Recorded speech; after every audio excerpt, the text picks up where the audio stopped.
Tambula. Bano bonna batambula.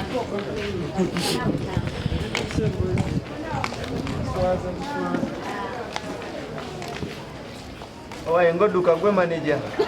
Or promoter.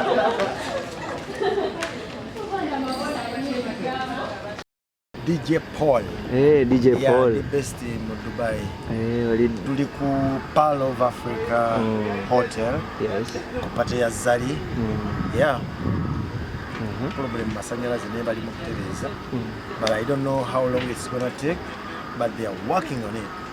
You know, this is not Zari's party CIG organizing the younger Zari. Zari was paid to come over. So it's not Zari's party. Yeah. Chovola bali na itaji, you know, see. Tumeshitoichikwa party yakawaka wedemu. Tudaku party 2. Party 2 ule mara beli amulesa abanja. Well, waliwo abe milioni 4 ekitundu. Waliwo abe milioni 3 milioni 5. Kati party leganye kabaka wedemu. Well, bampadde ndiwa mitwalo 5, bampaddeko emitwalo 2, banja emitwalo 3. Baba zimpa dates, okay, but bazimpa dates also fine. I've been to Dubai. I've been here for like 2 months. Yeah. Okay. But you know, Zari is my friend. Nabeda Kona is South Africa. When Ivan was around, Ivan was my boss. Nine Bala Jenalin Kodamunga, Ivan could always come and support me. You know, they used to come and support me. So when they told me that Zari has a party here and she wants you to be around, I'm like, okay, how much are you paying me? We agreed the price, but I'm okay. They gave me a room for 3 nights. So I'm living here, I'm feeding here. But I'm fine. I understand parties, nange nkoranyo events. But I understand party chintu chiba chigani. I'm a brand and I don't care about kubira abantu babiri. Nze bampangisa nengera ne kubira abantu babiri babasatu. Ewaka wabantu naganja okubira mukyala wange n'omwana wange. Yeah, tichiri numbers. Party wezite wezibera. Nembo bulungi. Libasaze. Kiki ekibasaze?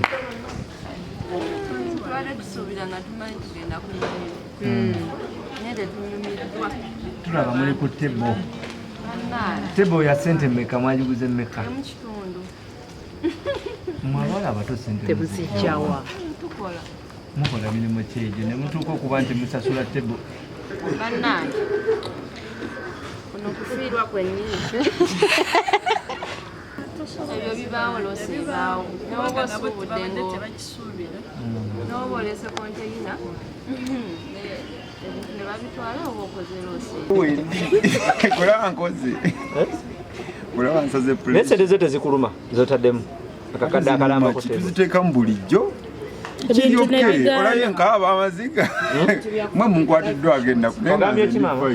Bintu byakufa kuleka live is short nga Zari bwe yagambye tugenda kwekulisa lockdown. Bameka abafudde mu lockdown. Kati bw'oyogera ku milioni emukitundu oba 2. Oyinza n'okubeera wekka era n'okozesa milioni 5. Obeere waka ozikozesa.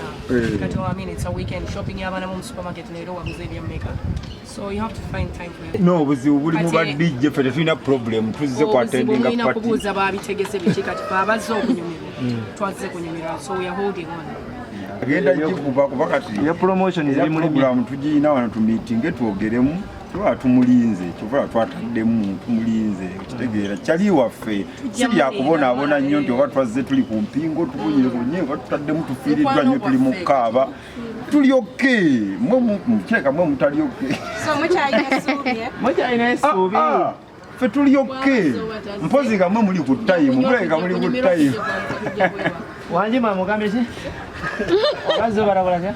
Abatazze tujja ku twambukanga twebaka. Waliwo akyagala kusula ku mpaalo of Africa home away from home so